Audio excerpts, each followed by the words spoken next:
Pista Fields pa rin dito sa Family Feud. Matinding bardagulan ng The Kilig Crew na walang puntos at ang Cloud 7 na may 162 points. Kaya time to fight. Charlie and Cairo, let's play round 3.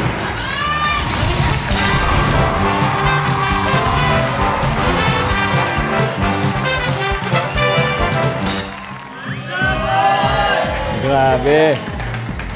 Charlie, alam nyo, curious kami dahil kakaiba daw flexibility mo as an athlete. Ano ba yung kakaibang po pwede mong gawin with your body? My shoulders po are double jointed and I can make it like a living jump rope. Paano yun? Paano yun? Paano ibig sabihin nun?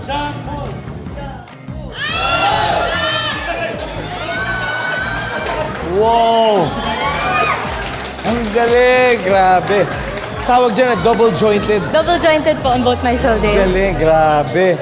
Kaya na ako nakakita ng live ng gano'n, medyo na-stress ako ng konti, pero okay ka lang. Yes po, okay na, okay Galing. po. Yeah, that's really a talent. Wow. Thank you so much. Talent, Charlie. And speaking of talent, ang talent daw ni Cairo bukod sa pagiging former basketball varsity, lagi rin siya sumasali sa mga math quiz contests. So, favorite mo talaga mathematics? Opo. Ang galing.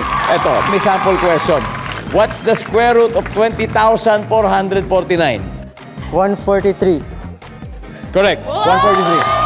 143 kasi po, I love you. 140 kasi daw, I love you. Oh, diba? Pero tama, correct. Guys, hangang-hanga kami sa inyo. Ang tanong, kaya nyo ba makuha ang top 6 answers na hinahanap natin? Kung mapupunta ka sa langit at isa lang ang pwede mong dalhin, ano yon? Charlie. Nanay ko po. Very, very good answer, Charlie. Nandyan ba ang nanay? Wala. Cairo, kung mapupunta ka sa langit at isa lang ang pwede mong dalhin, ano yon? Yung alagang aso ko po. Alagang Pwede. May alagang aso ka talaga? Meron po. Ano pangalan niya? Coco po. Coco. Opo. Oh, wow, sabi ni Cairo, dadalhin daw niya si Coco. Wala rin. Paano? James, kung mapupunta ka sa langit at isa lang ang pwede mong dalhin, ano kaya yon? Sarili ko?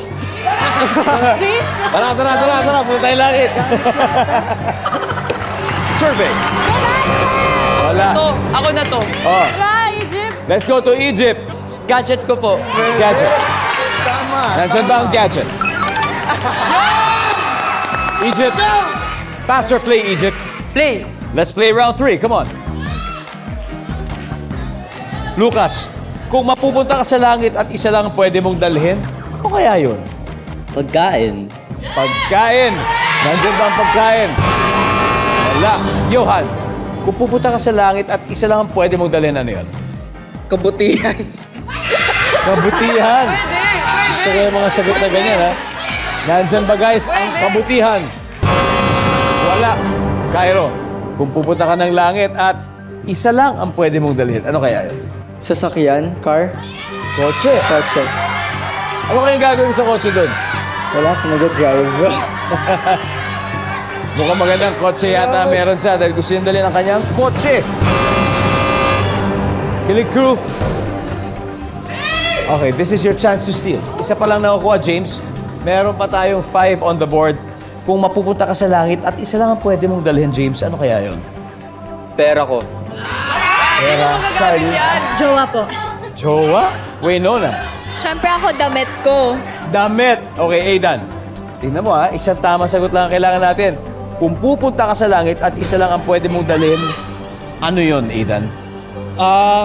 Sapatos. Apparel. Bigla ka naisip po. Pwede nila sapatos sa apparel. We'll see. Survey says...